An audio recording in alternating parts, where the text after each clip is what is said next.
Hello everyone, my self Vikas Dhillon YouTube channel पर आप लोगों का स्वागत है। लास्ट लेक्चर में हमने जो चार्जेस के बारे में किया था, what is the SI unit of charge and define it. Now we are discuss about the bigger unit of charge.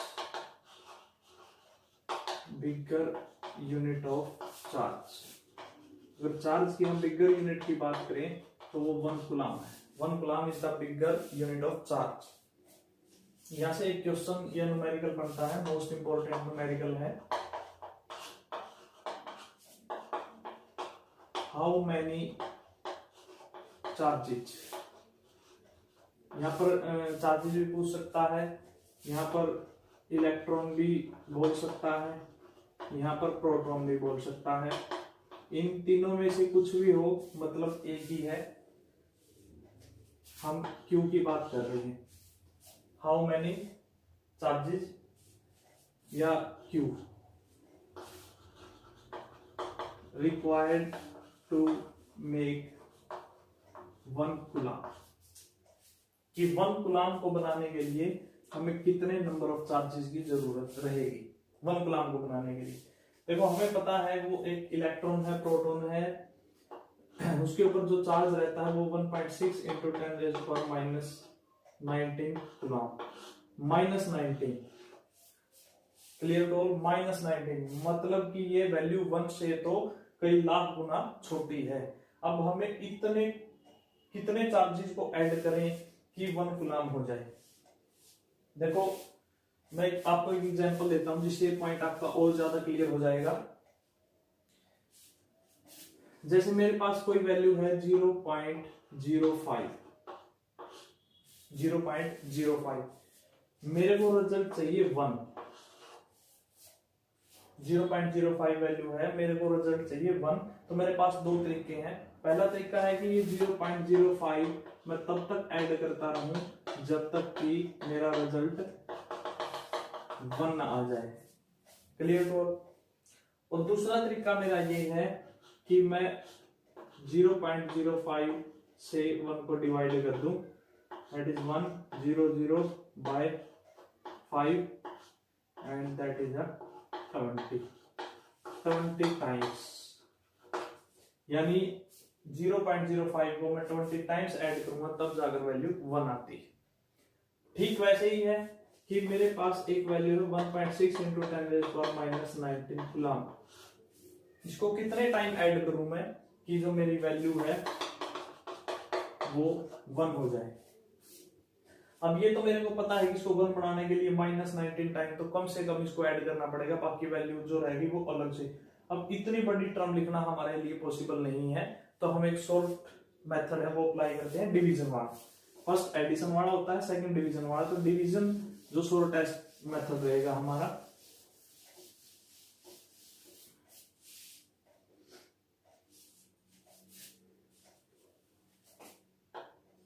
इसको स्टेटमेंट के बेसिस पे भी लिख सकते हैं, हम डायरेक्ट भी लिख सकते हैं। दोनों बेसिस में आपको बता देता हूं। पहले डायरेक्ट बता देता हूं। नंबर ऑफ इलेक्ट्रॉन रिक्वायर्ड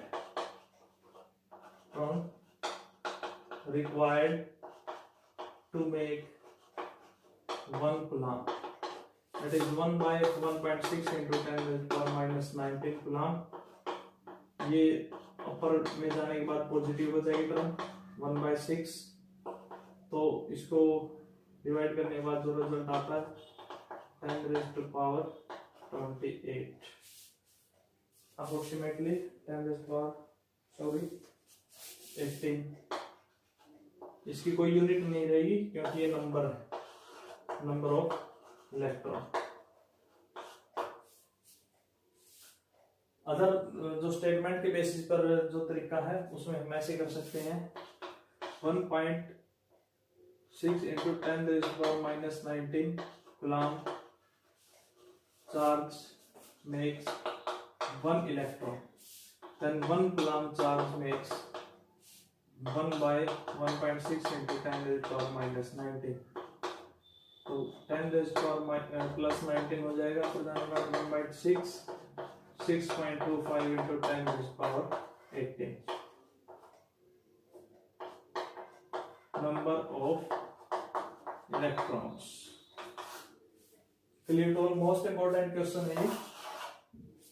कि 1 कूलम्ब चार्ज को बनाने के लिए हमें कितने नंबर ऑफ इलेक्ट्रॉन की जरूरत रहेगी। इलेक्ट्रॉन बोल सकता है या प्रोटॉन बोल सकता है, चार्जेस बोल सकता है। आप इसमें पजल मत होना कि क्वेश्चन में तो चार्जेस के बारे में पूछा गया था, यहाँ तो इलेक्ट्रॉन के बारे में आ गया या प्रोटॉन के बारे में आ गया। चार्ज है, इलेक्ट्रॉन है या प्रोटॉन है, मैग्नीट्यूड तो सेम ही रहता है 1.6 इंटू 10⁻⁻19। तो -19 के बेसिस पे हमें ये तो पता चल गया है कि ये टर्म 1 से 10⁻⁻19 टाइम्स तो छोटी है। अब इतने तो कम से कम हमें जरूरत रहेगी। तो डिवाइड करने के बाद आपका जो आंसर आता है 6.25 into 10⁻18 numbers of electron required to make 1 coulomb. कि हम इतने नंबर ऑफ इलेक्ट्रॉन को जब ऐड करेंगे तब जाकर हमारे पास वैल्यू क्या आती है, 1 कूलम्ब आती है। Clear? The next topic is a conductor and insulator. Conductor and insulator, वैसे तो सिंपल सी डेफिनेशन ही है कंडक्टर इंसुलेटर की, लेकिन आपको यहाँ एक बात का ध्यान रखना है जो पेपर में कई बार क्वेश्चन पूछ लेता है कि वो किस बेसिस पर आपसे कंडक्टर और इंसुलेटर के बारे में पूछता है। अगर सिंपल जनरल डेफिनेशन आती है कि डिफाइन कंडक्टर डिफाइन इंसुलेटर, तब आपकी मर्जी है, आप उसको किसी बेसिस पर डिफाइन करो या डायरेक्ट डिफाइन करो। लेकिन जब बेस पूछता है कि या तो उसको स्पेशली रेजिस्टेंस के बेसिस पर या इलेक्ट्रॉन के बेसिस पर डिफाइन करना है, तब हमें उस डेफिनेशन को उसके बेसिस पर बनाना पड़ेगा। तो conductor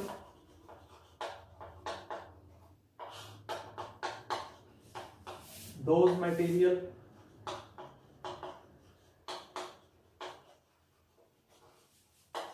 through which electricity can pass।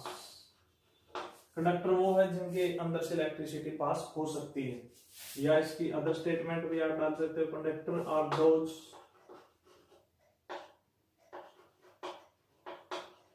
which have lowest resistance।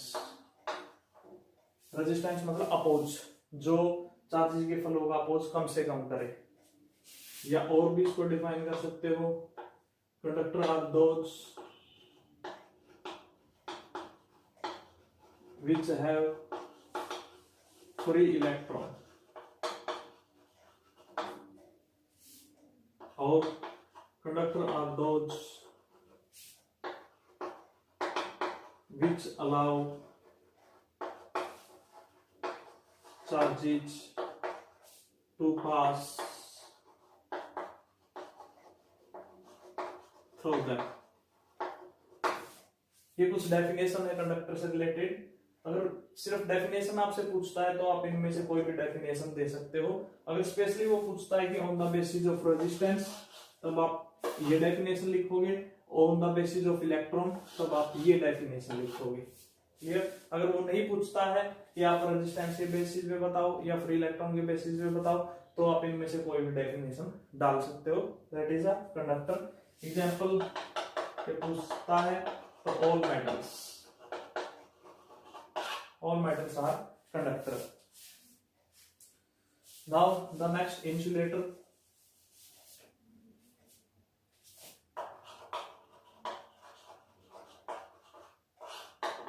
Insulator those material through which electricity can not pass। जिसमें से इलेक्ट्रिसिटी पास नहीं हो सकती उसको हम इंसुलेटर बोलते हैं। Which have highest resistance, जिसकी रेजिस्टेंस सबसे ज्यादा है। Which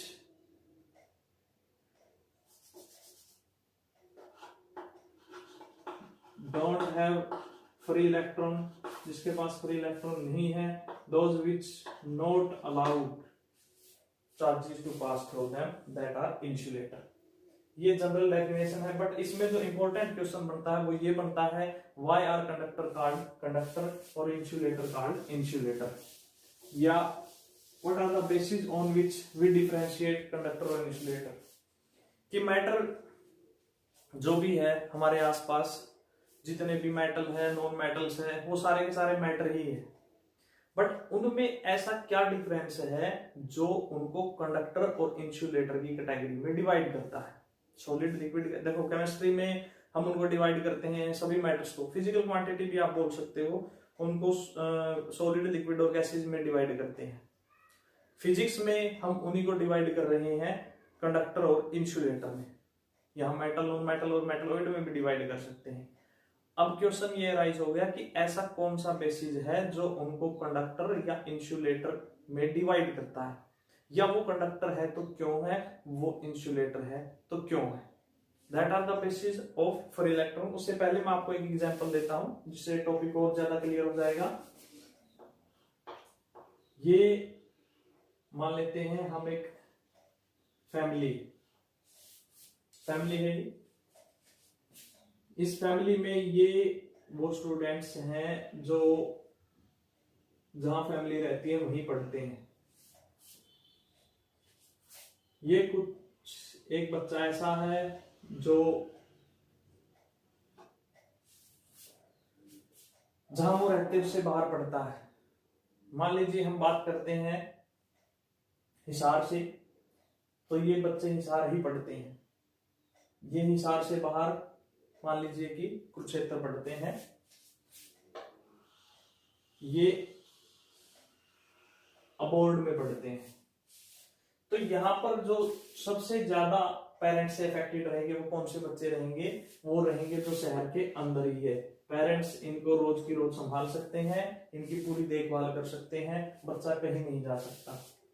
ये जो कुरुक्षेत्र वाला है इसमें मतलब ज्यादा नहीं तो वीक के अंदर इसको संभाला जा सकता है, पेरेंट्स वहां जा सकते हैं, आ सकते हैं।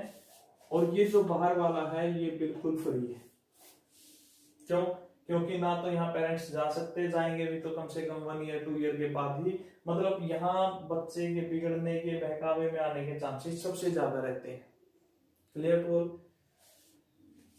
और एक ऐसी फैमिली है जिसके सारे बच्चे नियर एंड डियर ही हैं, कोई अबोर्ड नहीं है, कोई कहीं नहीं है।